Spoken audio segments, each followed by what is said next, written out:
This was the moment an elderly man by the name of James was banished from his community in Ureze Egbema Ozubulu in Imo State for multiple wrongdoings. In a video going viral on social media, man was seen being pushed, flogged, beaten, and shamed by the women of that community, known as the Umadas. So this group of women basically tabled this man's matter, judged it like a court case, and they even gave him enough time from what we heard to vacate the community.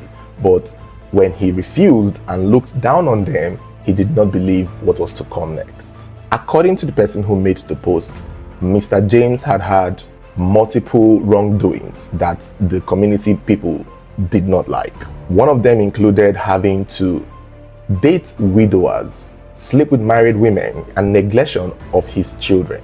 It was said that he had been in that community for over 26 years. And in that 26 years, he had brought in multiple women to his household, kicking out his actual wife because she could not give birth to a male child. And then when he eventually had male children with other women, he did not take care of those children. His said wife, is unclear if it's the one that he had once kicked out, is being said to be blind. And his sons that he eventually had with other women were suffering from multiple mental illnesses. And he, Mr. James, did not show care for any of these people, not his wife and not his children. It had to be his in-laws and some of the other women in the community who had to step up to care for this man's family. At the same time, he's going around flirting. Once a woman's husband is dead, he shoots his shots. In one of the videos, somebody commented and alluded that he tried forcing himself on a married woman who screamed, yelled, and raised alarm. And I think that was what triggered this chain reaction, citing that he's already in the black books of the women in the community, and now he's doing this, so it was just the best time to kick him out. And like I've said before, the kicking out did not just happen overnight. He had been warned 6 months prior. They had told him to genuinely pick his things and leave the community, which is interesting because he's also not even from that community originally. I'm guessing that is his wife's community, basically, and to see how he treated his wife, who is actually a sister to that community, kicking her out and bringing in another woman without any notice of the community or giving any good reason, and him not being from that community pretty much stings, and that was why they told him that he should leave and go back to where he came from. But the 6-month notice was ignored by Mr. James, basically for misogynistic reasons, because he thought, according to him, women can't do nothing. These are women, and basically who are these women? That is a man, and as a man he can do whatever he likes. And there is a chance that some of the other men in the community gave him battery pack to let him know that, yeah, as a man he can do whatever he wants and he can get away with whatever he wants, and that those women have no right to tell him what to do because he's a man. Unfortunately, in this parade, in this disgrace, in this walk of shame, there is no man to be found. He is the only man here. Where are the other men in the community who gave him the battery pack? Where are the other men who encouraged him to not pay attention to the women telling him to leave? There are no other men found here. And that goes to show you the power of the Umadas, the first daughters of the community.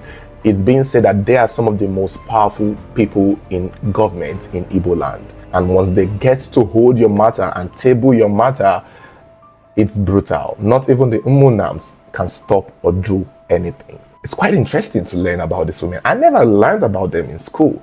This should be taught in school more often. I did not know that they were in the history books. I did not know that they have so much power, more powerful than the Umunams, for what it's worth. And like I've seen and like I've heard, they are also more brutal and more strict with their punishment. If you cross them, they will cross you. A lot of people have called it unfair, citing that it's not right to treat a man like this, and obviously it's, from the look of things, it's weird for the society that we are in. Many people who are not familiar with this culture are surprised as to why women can do this to a man. And although we didn't get to hear the side of his story, but there's a video of him actually narrating what the issue could have been.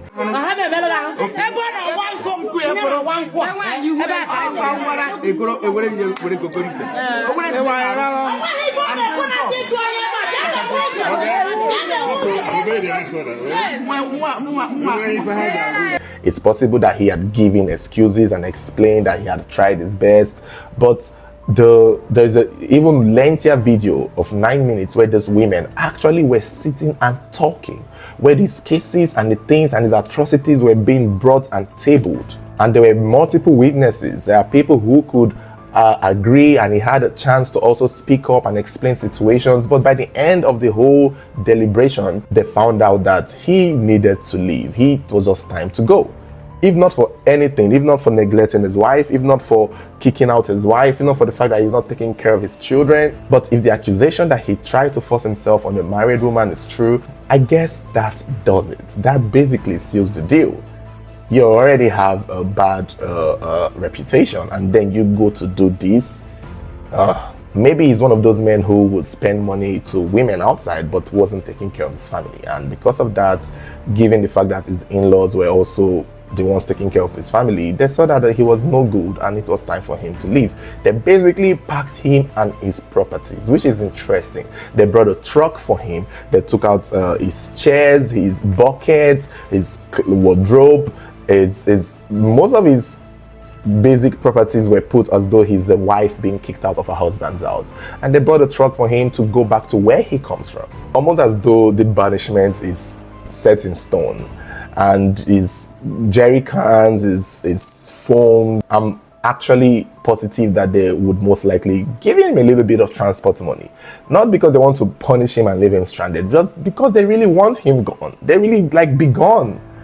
Be gone. A lot of people have also publicly called out the Umadas as regards the situation, saying that it's not a legal way to do things and that this should have gone through a more legal process.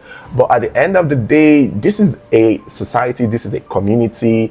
Not everything has to go to the court of law. The people have the right to make the choice, and given what we are hearing, that he has been given 6 months and he had a lot of pile-ups, it doesn't seem like witch hunting to me. I think that's what people are saying, because people are playing the poor man card. A lot of people online are like, oh, because he's poor, because he doesn't have money, poor man, they suffer, just because he's a poor man. If he's a rich man, he wouldn't have done this. And as some people who are familiar with this story have come out to say that it had nothing to do with him being poor. He's not the only poor person in that community. It has everything to do with his behavior, and that even the former governor have been dealt with by the Umadas, because as rich as he wasn't taking good care of his mother in the village. So when the former governor came to the village, he was disgraced, stripped, and dealt with because he wasn't taking care of his mother. And I think that is the power that these women in the community hold. And I love it, to be honest with you. It's an interesting part of history that we still have till this day that they are preserving. And I think it's necessary. I think it's interesting to see that women in the community, especially the Umadas of the community, have this much power when they're band together.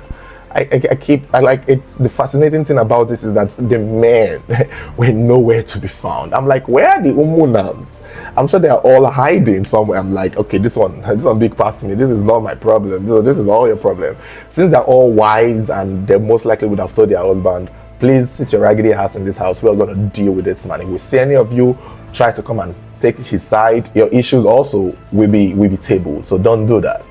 You can imagine them basically scaring their husbands into staying home and letting the women handle this. And I hate to say it. I wish, James, this was not the case for you, but if indeed this woman found you guilty of something and your punishment was to leave the community, that is the best. If this had been taken to court, you could be getting prison time. So I guess it's best to just go back to where you come from. But I want you guys to let me know what you think. Let me know your thoughts. Do you think it's fair? Do you think the women have the right and the power to do this? Or do you think they were just witch hunting him because he's a poor man? Let me know your thoughts.